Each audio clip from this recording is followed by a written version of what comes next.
for somebody, for a doctor that maybe has 5, maybe 10 years left to practice, and they're planning on selling their practice, what are some of the pros and cons to doing? And I have 3 scenarios for you. All right.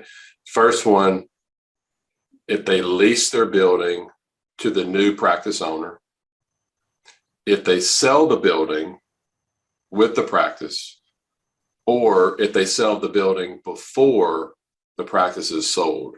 What are maybe some of the pros and cons of each? Leasing the building, new practice owner, most of the doctors are not professionals in the commercial real estate business. So they're not going to be able to, generally speaking, the con is because of lack of experience, you're not going to achieve maximum value if you miss certain clauses or a certain structure or understand what market rent is or whatever might be the case, depending on the practice, how to structure a proper lease. So those are the cons. The pros is you're obtaining cash flow and you're not paying the rent. You have a new tenant paying rent.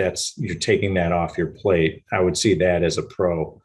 Selling the building with the practice, the pro is you have a one-stop shop. The con is most buyers don't want the real estate.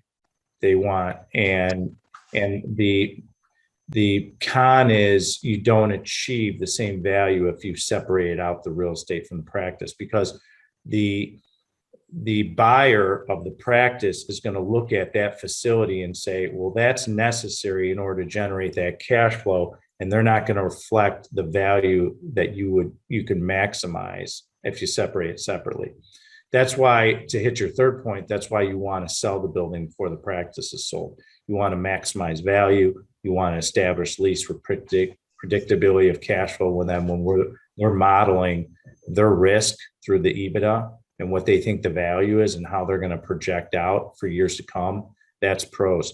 There's not really many cons to selling the building for the practice. I think it's the most preferred. If I was a doctor or running a group, that's how I would approach it. I would separate the real estate out. I would talk to someone like us that can maximize value with the proper lease structure, give them the most proceeds, and that's how they will maximize. There's not really much cons to the building because you're basically establishing a stable cash flow and they're maximizing the proceeds from the sale. So I don't see much cons. I see more of a pro, and a pro.